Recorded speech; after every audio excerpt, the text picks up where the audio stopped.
I'm curious how you've seen travel change. It's a big question, but how you've seen travel change ki- kind of since the pandemic. Do you think there's been anything differently in the way people think about travel? And if so, what surprised you the most when you look at kind of the resurgence and the return to travel? Well, I'm just thankful that after the pandemic, there's still the liveliness in the streets and the energy in the markets. And my beat is Europe, so I'll just say that once. But I mean, my lessons work for traveling anywhere in the world. But my beat is Europe, and to do a great job, I just focus on Europe. And for me, Europe is the springboard for world exploration. It's the wading pool for world travel, and it's also a huge market. So that's where I like to focus, and that's my passion, my love, and my experience. Um, I was afraid that all the little mom and pops that carbonate the experience would go out of business during COVID, but they survived remarkably well. And now everybody's making up for lost time, and it's busier than ever. Literally, it's busier than ever over there. What changes came out of it? Well, the main concern I had is when I went over there to update my books, I'd be raking away the corpses of little mom and pop businesses, and they're all there. So that's great news. You can still do the passeggiata in Italy and lick your ice cream cone and be part of the scene. You can still slide on the benches in the beer halls and clink glasses with new friends and be part of the scene. People told me after the pandemic, nobody's going to be kissing cheeks in Paris anymore. Well, they're kissing cheeks with gusto, almost like they're making up for lost time. So that's all really good news. What's the change? The big change is people are going to the same places. Everybody is hell-bent on going to the exact same space and get their social media, their Instagram photograph right there on that pier with that mountain behind them. It's odd. I know nothing about that that's not my thing, is to go over there and take a selfie of me and put it on social media just to celebrate where I went. But I see that happening, and it's just kind of befuddles me because a lot of those people don't even know where they are, why they're there. That's where you're supposed to go. So a lot of people, they'll follow crowdsourcing sites. They will have a bucket list, and they'll want to get their social media spot just on the right spot with the right view. That's a growing issue in Europe, and it puts everybody in the same place at the same time complaining about the same crowds. It makes it more important than ever that thoughtful travelers make a point to get away from that. Europe is not insurmountably crowded. If you want to go where everybody else wants to go and you do it during peak times, there's the crowd problem. So that's an issue. Things are warming up. The climate change is really an issue. Yeah. I spent 100 days traveling in 2023, and I think I was always in the 70s and sunny because I just chose very carefully to be in the right latitudes at the right time. And that's kind of common sense these days. The stakes are really high. And the other issue is during COVID, very crowded, important cultural sites, touristic sites, learned that they could moderate crowds. And now they don't need to do it for safety reasons as much anymore, but they still do it because they like that. Consequently, a lot of the box offices are actually closed down. If you go to Sagrada Familia, I think you're going to find a box office with a little sign taped on the window, the dusty window, that says, "We're no longer selling tickets here. You got to book in advance and come with that digital ticket."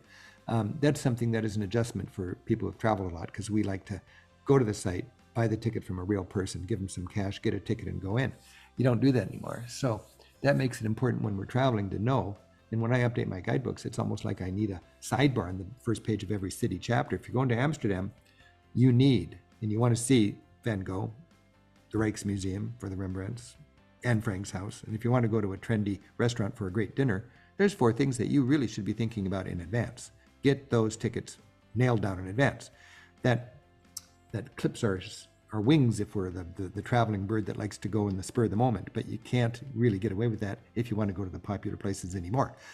The flip side of that coin is those 4 things you need to reserve in advance. Everything else, you don't need to reserve. So you can still travel freely. But if you want to go to the marquee destinations that are the most crowded, you got to book it in advance. Yeah, or do what I'm doing, which is off-season travel, so I can just walk in Exactly. anywhere, basically. It's amazing, isn't it? I love that. Yeah, I really do. People say to me, "Why are you in, like I'm in Italy and why are you?" Yeah, I'm in Puglia mostly is where I've been, and I've been able to walk in anywhere, yeah, and there's no yeah, crowds, and so I'm yeah, shooting pictures of empty streets, and Yeah. Yes, it's not as warm, and yes, some things aren't open, but sometimes when you go to these places, I like to see the bone structure of a place, and I like to see it kind of in its natural state. So I Yeah. enjoy it. It's all geared up to make money in the summertime, and they just abandon the squares and let the tourists take it over. They abandon the markets, let the tourists take it over. They sell slushies and they sell exotic fruit on skewers and potpourri for the tourist in the markets. Off season, they shift back into your gear, the regular gear like you're talking about. I think in Rome, nowadays, I think you actually have to pay to go into the Pantheon. You maybe even have to have a reservation if you're there during peak time in the summer when all the cruise ships are in. But if you go in the off season, you just step in and it's just you and the guard and a couple of people in the Yeah, Pantheon. It makes all the difference in the world. Europeans like to tell me there's no bad weather, just inappropriate clothing. So yeah. I'm more and more I'm thinking of off season. There's two kinds of travelers: those who wait in lines and those who don't wait in lines, and those who want to avoid the lines can do it. Yes, definitely, definitely. In fact, it was interesting. I was sitting in Palermo a few days ago, and the man that ran the coffee shop in Estuni walked by me, and he pointed at me and he said, "Estuni," and I said, "Oh my goodness! Like that's the guy I saw every morning for a cappuccino," and all of a sudden he's in Palermo, and he remembered me. Eh, So well, that's really cool. That's a different kind of travel, and I just think that's more important than ever. Yeah. yeah, yeah. Well, that's one of the things I'm trying to, and I think off-season travel i- is more sustainable in many ways, and I know you're concerned about that too. Hmm.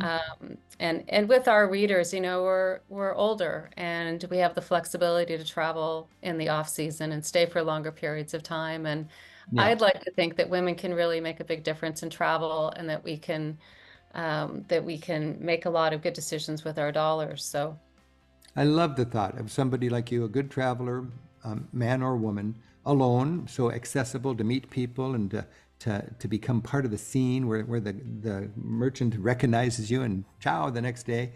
That's a beautiful thing. And you get that if you travel to places that don't have a lot of tourism or if you go to places that when they are less crowded. But if you're gonna bombard Dubrovnik in July in the middle of the day, and there's 3 cruise ships in the port, you're going yeah, to be competing with 6,000 travelers. And then I don't blame the local people for just hunkering down and grabbing your money. That's what you've taken over their beautiful city, and they're just smiling because they want your money. If you yeah. go in the off season, they're smiling because they'd like to buy you a beer and get to know you.